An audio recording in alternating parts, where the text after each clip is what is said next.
নিজেই দেখুন আপনার সব থেকে বড় শত্রুকে। আপনার স্বার্থ, আপনার কামনাগুলি, আপনার অহংকারগুলি, যা আপনাকেই নষ্ট করে দেয়। যদি এদের ওপর আপনি বিজয় লাভ করতে পারেন, তাহলে ধরে নিন এই সংসারে সবার উপরে আপনি বিজয় লাভ করতে পারবেন। এই সংসারে কেউ আপনাকে পরাজিত করতে পারবে না, কিন্তু তার জন্য প্রয়োজন অনুভূতির।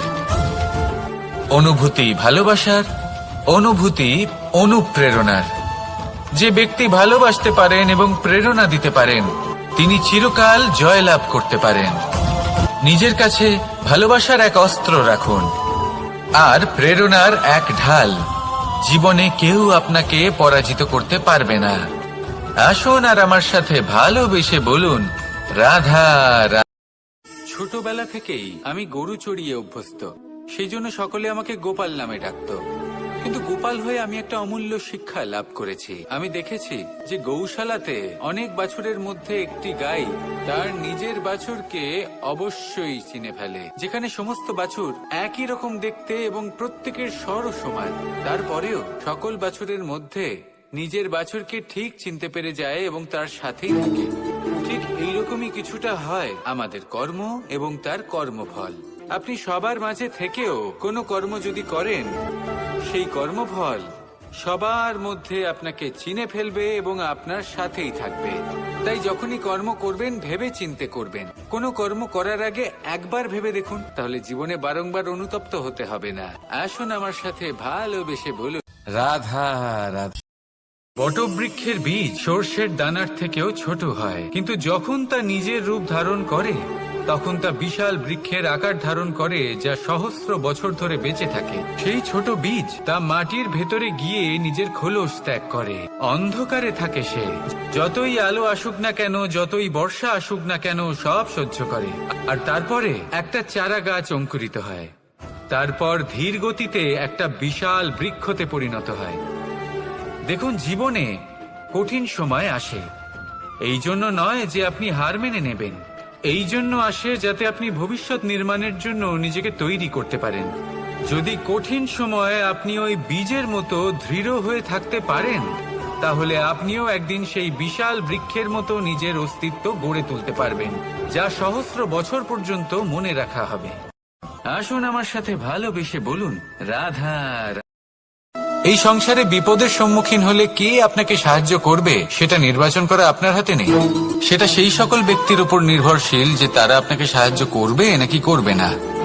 অর্থাৎ যখনই কোনো বিপদ আসে, সর্বপ্রথম তার সম্মুখীন আমাদের নিজেকেই হতে হয়, আর তার জন্য প্রস্তুত থাকা প্রয়োজনীয়। দেখুন, যখনই অন্ধকার আসে তখন সবার আগে কে আপনাকে ত্যাগ করে চলে যায়? আপনার নিজেরই ছায়া। এই অন্ধকারের সম্মুখীন হতে হয় অন্তরের প্রদীপের দ্বারা, অন্তরের আত্মা দ্বারা। তবেই আপনি অন্ধকারের ওপর জয়লাভ করতে পারবেন। সেই জন্য যে বিপদই আসুক না কেন, নিজেকে তার জন্য প্রস্তুত রাখা উচিত। সেই সাহস নিয়ে আসুন।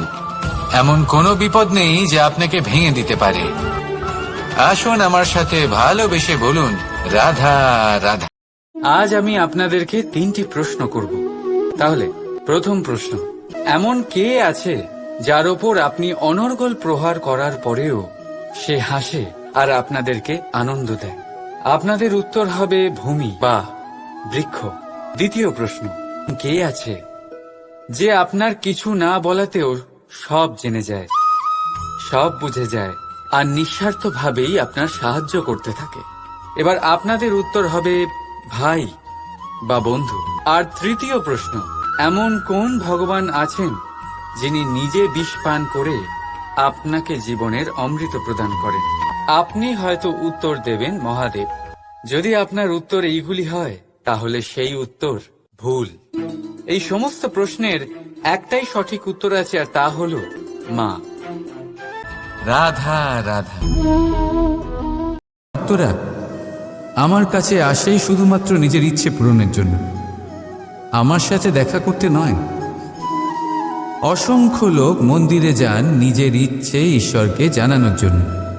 যদি তাদের ইচ্ছে পূরণ না হয়, তারা হতাশ হয়ে পড়েন।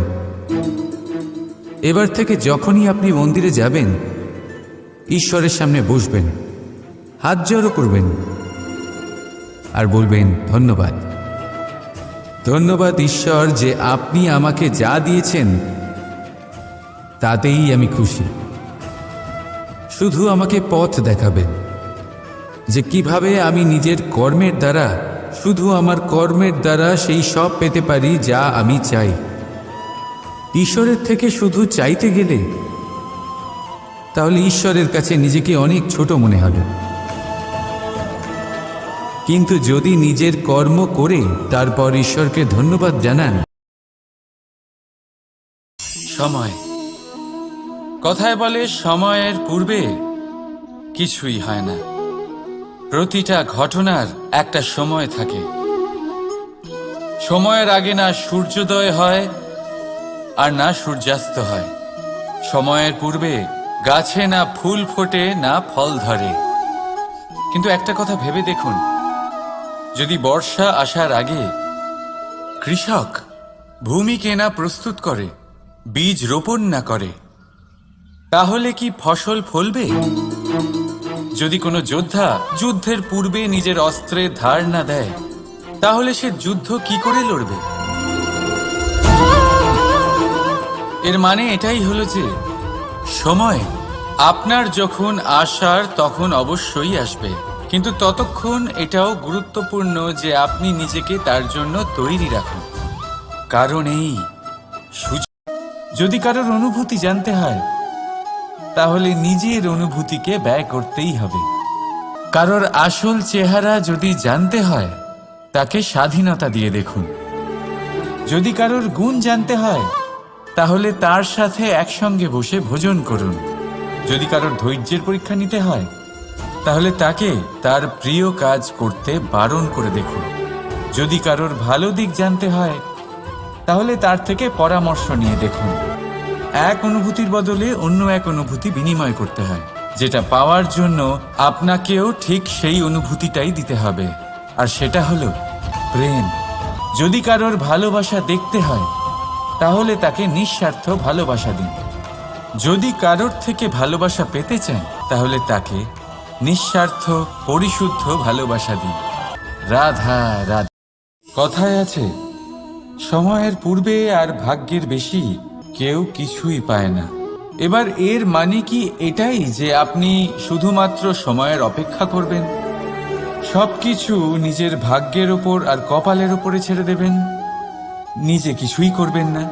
যদি আপনি এরকম করেন তাহলে আপনি একটা বস্তু অবশ্যই পাবেন, নিরাশা, অসফলতা।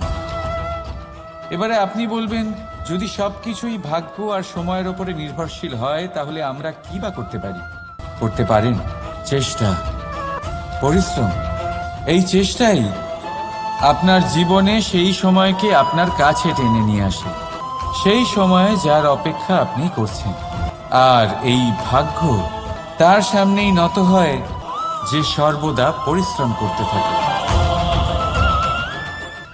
রাধা রাধা।